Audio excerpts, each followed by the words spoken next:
Welcome to platform of गेटिनिटी। तो जैसा कि आप लोग एक रिसेंटली एक न्यूज़ को देख रहे होंगे ट्रेंड होते हुए, तो उस न्यूज़ पर आज थोड़े से मैं फैक्ट और क्लियर कर देता हूँ। यस डेफिनेटली, ये न्यूज़ जो आ रही है अभी जस्ट हमारे पास एक न्यूज़पेपर में ये आपका न्यूज़ प्रिंट हुई। इस बार लगभग लगभग 13% तक आपको हाइक मिल सकता है रजिस्ट्रेशन में गेट 25 में। तो नंबर ऑफ कैंडिडेट्स जो हमारे पास रजिस्टर्ड हैं वो हमारे पास में आपके इम्प्रूव हो सकते हैं, और इसके पीछे का रीज़न बताया जा रहा है पीएसयूज़ में आने वाली वैकेंसीज। तो आप लोगों को ये चीज़ मैं एक रिमाइंड कराना चाहूँगा, 2022 के अंदर भी हमारे पास में एक इस तरह का हाइक थोड़ा-सा मिला था, लेकिन वो हाइक इतना नहीं था जितना हमें इस बार देखने को मिल रहा है। तो कहीं न कहीं हमारे पास पिछले 1-2 साल के अंदर वैकेंसीज़ का कम आना, लाइक 2022 के बाद 23 और 24 में उतनी नंबर ऑफ वैकेंसीज़ नहीं आई, जितनी हमें 2022 में मिली थी। तो कहीं न कहीं एक एक्सपेक्टेशन ये थी कि 2025 के अंदर में जो नंबर ऑफ वैकेंसीज़ हैं, वो कहीं ज़्यादा इंप्रूव होकर के आ सकती हैं। लाइक काफ़ी सारे लोगों का टारगेट था, लाइक ओएनजीसी में वैकेंसी पिछले 2 साल से नहीं आई थी, तो इस बार वैकेंसी ओएनजीसी में भी आ सकती है, एंड इसके अलावा बाकी सारे पीएसयूज़ लाइक, तो वहाँ पर भी हमारे पास नंबर ऑफ वैकेंसीज़ इंप्रूव होकर के आनी चाहिए थी।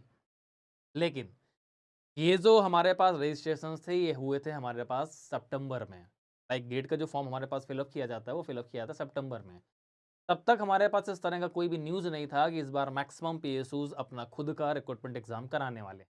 ये सारी न्यूज़ हमारे पास हमारे जनवरी में आते-आते हमें पता चली, जहाँ पर ओएनजीसी, कोल इंडिया, सीपीसीएल, भेल, ठीक है? ये जितने भी हमारे पास अभी तक के रिक्रूटमेंट फॉर्म निकले हैं, इन सभी ने अपना-अपना रिक्रूटमेंट एग्ज़ामिनेशन कराने का मोटो दिया है। ठीक है? तो अब यहाँ पर बात ये आती है कि सर एक्चुअली अब होने क्या वाला है? क्योंकि अगर ये न्यूज़ अगर सही है, अगर ये फैक्ट और डेटा अगर इतने बड़े न्यूज़पेपर के अंदर अगर दिया गया, अगर ये चीज़ सही है, बिकॉज़ आईआईटी ने तो अभी कोई ऑफ़िशियल स्टेटमेंट नहीं दिया। आईआईटी ऑफ़िशियल स्टेटमेंट इसलिए नहीं देता क्योंकि रीज़न ये होता है कि आप सभी जानते हैं, आपका जो एडमिट कार्ड होगा गेट का, उसमें ध्यान से देखिएगा तो उसमें आपका जो रीज़न होता है, ठीक है ना? जो ऑर्गेनाइजिंग इंस्टीट्यूट है वो ऑब्वियसली आईआईटी रुड़की है, लेकिन आप जिस रीजन के अंदर में आते हैं, जिस आईआईटी के अंदर आते हैं, जिस ज़ोन के अंदर आते हैं, उस पर्टिकुलर ज़ोन के अंदर आपके एप्लीकेशन फॉर्म स्क्रूटनी किए जाते हैं। ठीक है ना? ये आईआईटी रुड़की स्क्रूटनी नहीं करता है। तो वहाँ पर एक्चुअली क्या है कि जब स्क्रूटनी होने के बाद फाइनली जितने नंबर ऑफ रजिस्ट्रेशंस आए थे, ठीक है? जो फाइनली हमारे पास जिनको एडमिट कार्ड रिलीज़ किया गया था, इसके बाद हमारे पास में फिर आपके कितने नंबर ऑफ कैंडिडेट्स रजिस्टर्ड होते हैं, फिर अपीयर्ड कितने होते हैं, वो पता चलेगा हमारे पास में इन जो होने वाले हमारे पास सेशंस हैं। लाइक आज हमारे पास 2 सेशंस होंगे, देन हमारे पास कल 2 सेशंस होंगे, देन हमारे पास 15 को 2 सेशंस होंगे, देन 16 को 2 सेशंस होंगे। टोटल 6 सेशंस के अंदर में जितने लोग अपीयर्ड होते हैं, तब स्टैटिस्टिकल डेटा दिया जाता है। इसलिए अभी आईआईटी रुड़की कोई ऑफिशियल अगर आप आरटीआई फाइल करेंगे, कोई डेटा आपको देगा भी नहीं। ठीक है? तो चलिए, तो मैं आपको एक बार ज़रा बता देता हूँ कि एक्चुअली इस बार क्या होने वाला है और एक्चुअली लेवल कंपटीशन का कैसा रहने वाला है। क्योंकि सबसे बड़ा क्वेश्चन तो यही आता है, बिकॉज़ हमारे पास गेट से अब जितने भी पीएसयूज़ हैं, वो हमारे पास में खुद को विथड्रॉ कर रहे हैं। इस बार बच्चों के अंदर में क्या रुझान है, ठीक है? और क्या हो सकता है? तो वो फैक्ट मैं आपको जल्दी से दिखा देता हूँ।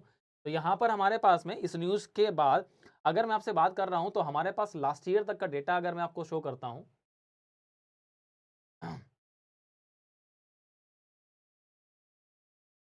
चलिए, तो अभी तक हमारे पास प्रीवियसली अगर मैं आपसे बात कर रहा हूँ लगभग-लगभग 2015 से, और 2015 से थोड़े सिनेरियोज़ चेंज हुए थे। ठीक है? और असली अगर मायने में अगर देखा जाए तो गेट एग्ज़ाम के सिनेरियोज़ चेंज हुए 2020 के बाद, जब से कोविड आया।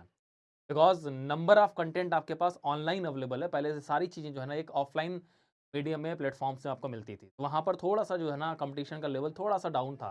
बिकॉज़ हर इंस्टीट्यूट का अपना-अपना एक लेवल था पढ़ाने का। लेकिन अभी एक कॉमन प्लेटफ़ॉर्म्स आपको मिल रहे हैं जहाँ पर पूरा इंडिया का बच्चा कनेक्ट हो रहा है। यहाँ पर 2020 से चीज़ें थोड़ा-सा चेंज हुई हैं। तो यहाँ पर अगर मैं 15 का डेटा अगर बात कर रहा हूँ, 15 से 25 तक का पिछले 10 साल का अगर मैं डेटा आपसे डिस्कस करूँ, तो हमारे पास नंबर ऑफ कैंडिडेट्स अगर आप देखेंगे तो ये लगभग-लगभग हमारे पास में कुछ 2019 तक तो एक अच्छा खासा इंक्रीज़ था। लो 2020 में एक डिक्रीज़ मिला, उसके बाद 2022 के अंदर भी हमारे पास एक डिक्रीज़ मिला। 23 के अंदर में नंबर ऑफ एप्लीकेंट्स, जो total number of applicants registered हैं ये गेट एग्ज़ाम के लिए, वो हमारे पास 2023 के अंदर में और भी बहुत ज़्यादा कम हुए थे। लेकिन 2023 में हमारे पास में क्या हुआ, 2023 के बाद 24 में, मतलब लास्ट ईयर की अगर बात कर रहा हूँ, तो नंबर ऑफ एप्लीकेंट्स बढ़े थे। 23 से अगर 24 कंपेयर किया जाए तो बढ़ेंगे। लेकिन अगर मैं इस न्यूज़ की बात करूँ 13% हाइक को लेकर के, तो यहाँ पर भी लगभग-लगभग अगर 13% हाइक अगर मिलता है, 13% हाइक के बाद लगभग-लगभग 9,33,000 के आसपास कैंडिडेट्स अगर रजिस्टर्ड हैं। लेकिन हम अगर सीधी-सी बात करें कि जो नंबर ऑफ अपीयरेंस है, अगर मैं अपीयरेंस की अगर बात करता हूँ, तो पिछले 3 साल का अगर मैं अपीयरेंस देखूँ, मतलब जो कैंडिडेट्स अपीयर्ड होते हैं, बिकॉज़ बहुत सारे कैंडिडेट्स होते हैं जो एग्ज़ाम को छोड़ देते हैं। तो अगर मैं 2023 की बात कर रहा हूँ, तो यहाँ पर 77.24% लोग अपीयर हुए थे गेट 23 के लिए। 24 में लगभग ये परसेंटेज था 79%, ठीक है ना? लगभग 6,53,292 लोग अपीयर हुए थे गेट 24 में। तो अगर मैं यही रेफरेंस लेता हूँ लास्ट ईयर का कि लगभग अगर चलिए ठीक है बच्चा जो है ना बहुत सिंसियर अगर है, गेट के थ्रू पीएसयूज विड्रॉ कर चुके हैं, इस चीज़ की न्यूज़ को साइड में रख करके अगर बच्चा सिंसियर है, बिकॉज जो बचे हुए पीएसयूज हैं जो अभी गेट के थ्रू रिक्रूटमेंट करेंगे अगर वो उनके लिए टारगेट कर रहा है, तो हमारे पास अगर 80% अगर लोग अपीयर होते हैं तो यहाँ पर लगभग 7,46,920 के आसपास लोग अपीयर होने चाहिए, लेकिन ये नहीं होगा। इस डेटा में आपको कुछ ना कुछ चेंज मिलेगा। तो ये हमारे पास अपीयरेंस होगा ये 80% से कम ही रहने वाला है। कहीं न कहीं इसका रीज़न जो है वो ये है कि इस बार का पीएसयूज़ का गेट से विथड्रॉ कर देना। बहुत सारे बच्चों को मेरे पास लगातार मैसेज आते रहते हैं कि सर क्या करें, अब तो मन लग नहीं रहा, बिकॉज़ एक मोटिवेशन बचा नहीं, गेट में रैंक लाना, बहुत सारे पीएसयूज़ तो बाहर आ चुके हैं। ठीक है? तो इस पर मैं कभी खुल के बाद में चर्चा करूँगा कि एक्चुअली आपकी ये सोच सही है या गलत है। ठीक है? और इससे आपको लॉस हो सकता है या प्रॉफ़िट हो सकता है। ठीक है? और ये अगर डेटा अगर है तो इसके बेसिस पे अगर मैं आपसे आगे बात करता हूँ।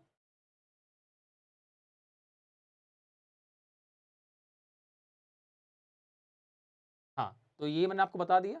और इसके बाद अगर मैं आपसे बात कर रहा हूँ कि मैं पार्टिकुलरली अगर एक ब्रांच की बात करता हूँ, ठीक है ना? तो ब्रांच हमारे पास मैं अगर बात कर रहा हूँ सिर्फ़ केमिकल इंजीनियरिंग।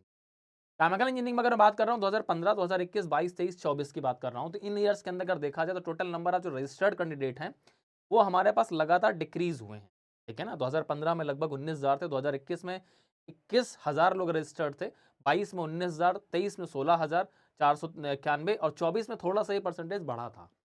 ठीक है ना? तो अगर मैं ये मान रहा हूँ कि अगर ओवरऑल अगर परसेंटेज अगर 13% हाइक बोला जा रहा है इस बार रजिस्टर्ड कैंडिडेट में, तो क्या केमिकल इंजीनियरिंग वाली ब्रांच के अंदर में आपको ये 13% हाइक मिलेगा? तो मेरा आंसर तो फिलहाल के लिए यही है कि ये ओवरऑल आपको हाइक मिल सकता है, लेकिन हमारे केमिकल इंजीनियरिंग जैसे एक छोटी ब्रांच के अंदर में नॉर्मली क्या है, जहाँ पर number of candidate already registered बहुत कम होते हैं, तो वहाँ पर आपको 16,930 से सीधे 19,130 लोगों का हाइक नहीं मिलेगा। ये मैंने वो डेटा लिखा है 13% हाइक के बेसिस पर 19,130 लोग तब होते हैं, अगर 13% हाइक मिल रहा है केमिकल इंजीनियरिंग के अंदर भी, जो कि पॉसिबल नहीं है। ठीक है? तो हमारे पास 16,930 से मैं ये मान सकता हूँ कि लगभग-लगभग अगर थोड़ा बहुत अगर परसेंटेज इंक्रीज़ हो रहा है अगर, तो ये मेबी हमारे पास में 17,000 या 17,500 तक, 17,500 तक जा सकता है। इससे ज़्यादा हाइक आपको केमिकल के अंदर नहीं मिलेगा। अब अगर मैं बात कर रहा हूँ नंबर ऑफ अपीयर कैंडिडेट्स की, तो यहाँ पर अगर मैं बात कर रहा हूँ तो लगभग-लगभग देखा जाए, तो हर साल लगभग-लगभग 80% के आस-पास लोग हमारे पास एग्ज़ाम में अपीयर होते हैं। 80%, 20% ऐसे हैं जो एग्ज़ाम छोड़ देते हैं। ये तो तब की बात है जब पीएसयूज़ विथड्रॉ कर रहे थे, नहीं कर रहे थे, ऐसा कोई मैटर ही नहीं था। जब मैक्सिमम पीएसयूज़ हमारे पास में क्या कर रहे थे, गेट के थ्रू रिक्रूटमेंट कर रहे थे, तब का 80% लोग हमारे पास अपीयर होते थे। अगर मैं यही डेटा पर बात कर रहा हूँ, तो लास्ट ईयर लगभग 13,937 लोग अपीयर हुए थे, लगभग 82.3% लोग। ये तो फैक्ट आपको पता है ऑलरेडी लास्ट ईयर तक का। अगर मैं इस बार अगर मैं यही डेटा ले रहा हूँ 13% हाइक के साथ-साथ, अगर मैं ये बोलता हूँ कि 82% लोग इस बार अपीयर होंगे।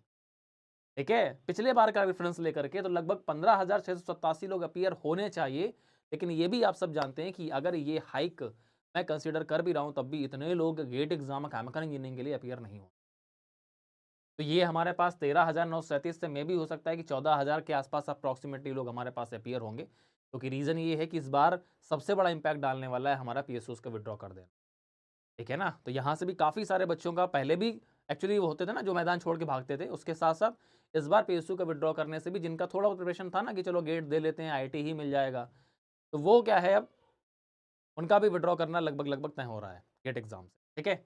अब अगर मैं आपसे आगे बात कर रहा हूँ, तो हमारे पास अब बात ये आती है कि अगर अगर सिंपल सी बात ये है कि 2022, 2023, 2024 अगर मैं इन 3 सालों की बात कर रहा हूँ, तो यहाँ पर हमारे पास जो नंबर ऑफ कैंडिडेट्स अपीयर्ड हुए हैं 2022 में 14,000 लोग अपीयर्ड हुए, उसमें से केवल 2812 लोग हमारे पास क्या हैं, क्वालिफाइड थे 19.5%।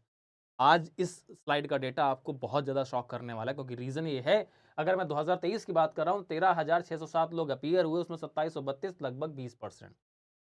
2022 टफेस्ट पेपर बोलते हैं, 2015 के बाद का। देन हमारे पास 2024 लास्ट ईयर की अगर मैं बात कर रहा हूँ, तो लास्ट ईयर के अंदर 13,937 लोग अपीयर हुए हैं।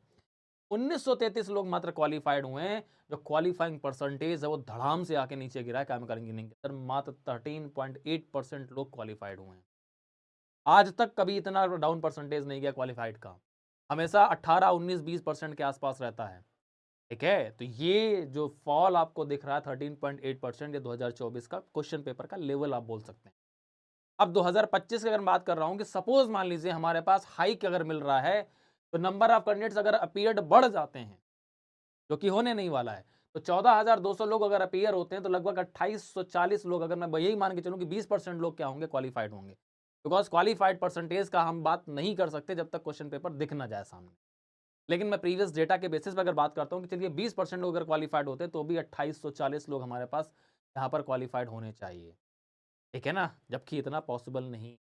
तो मैं सिंपल सी बात ही बोलना चाहता हूँ, कंपटीशन के लेवल की अगर बात कर रहा हूँ तो इस बार मैं आपसे अगर ये बात बोलूँ, इस बार कंपटीशन का लेवल आप लोगों को थोड़ा-सा डाउन मिलेगा। ठीक है? अब ये चीज़ मैं किस रेफरेंस से बोल रहा हूँ, पहला रेफरेंस मैं आपको देता हूँ 2022। क्वेश्चन पेपर का लेवल केमिकल इंजीनियरिंग के लिए एक्सट्रीमली हार्ड था। ठीक है? जहाँ पर कट ऑफ 25 के आसपास जाता है और आप शॉक हो जाते हैं। देन 2023 के अंदर पेपर आईआईटी कानपुर ने जब बनाया तो आपको लग रहा था कि नहीं यार, पेपर जो है ना बिल्कुल हिलाने वाला आने वाला है, बिकॉज़ 2015 में तो आईआईटी कानपुर ने आपको हिला के रख दिया था। 2023 के अंदर में आपको ऐसा कुछ नहीं मिला, आराम से कट ऑफ आपका नॉर्मल गया। 2024 फिर से हमारे पास वो ईयर आता है जहाँ पर आप लोगों के लिए क्या था, एक चैलेंजिंग था कि यार इस बार जो है ना 2023 की तरह या फिर 2022 की तरह पेपर तो नहीं आएगा, लेकिन 2024 में फिर से वही चीज़ रिपीट हुई 2022 वाली, और कट ऑफ वापस से आपका नीचे आया। ठीक है? तो अगर मैं यहाँ से ये बोलूँ कि एक अल्टरनेट ईयर के अंदर अगर पेपर का लेवल का पैटर्न अगर चेंज हो रहा है, 2022 टफ, देन 2023 ईज़ी, 2024 अगर टफ, तो 2025 का पेपर आपके लिए ईज़ी आना चाहिए। ठीक है? ये मैं इस रेशियो पर बोल रहा हूँ, और कुछ मेरे जो जनरली डिस्कशंस होते रहते हैं आईटी के अंदर में, बहुत सारे जो कलीग्स हैं या फिर जो भी हमारे पास प्रोफेसर्स हैं, कई बार उनसे बातचीत होती रहती है, उनके बेसिस पर भी ये चीज़ें डिस्कशन में सब कुछ मैं आपको बता नहीं सकता हूँ, लेकिन हाँ, ऐसा 2025 के अंदर होना चाहिए। मैं केमिकल की बात कर रहा हूँ, बाकी ब्रांच की बात नहीं कर रहा हूँ। तो अगर पेपर का लेवल अगर ईज़ी आता है, तो भी हमारे पास में जो नंबर ऑफ कैंडिडेट्स जो हमारे पास अपीयर्ड है, वो इस बार कम होने वाले हैं। रीज़न है हमारे पास पीएसयूज़ का विथड्रॉ करना। और अगर वास्तव में तुम चाहते हो, अपना भला चाहते हो, तो मेरी ये सलाह ज़रूर मानिएगा कि एग्ज़ाम से बायकॉट मत करिएगा, एग्ज़ाम में ज़रूर देने जाइए। ठीक है? आपका कैसा भी प्रिपरेशन है, क्योंकि रीज़न ये है कि अभी भी बड़े-बड़े पीएसयूज़ जो है ना इसमें शामिल हैं। आईओसीएल क्या करेगा, ठीक है? और बाकी पीएसयूज़ क्या करेंगे, वो बहुत दूर की बात है।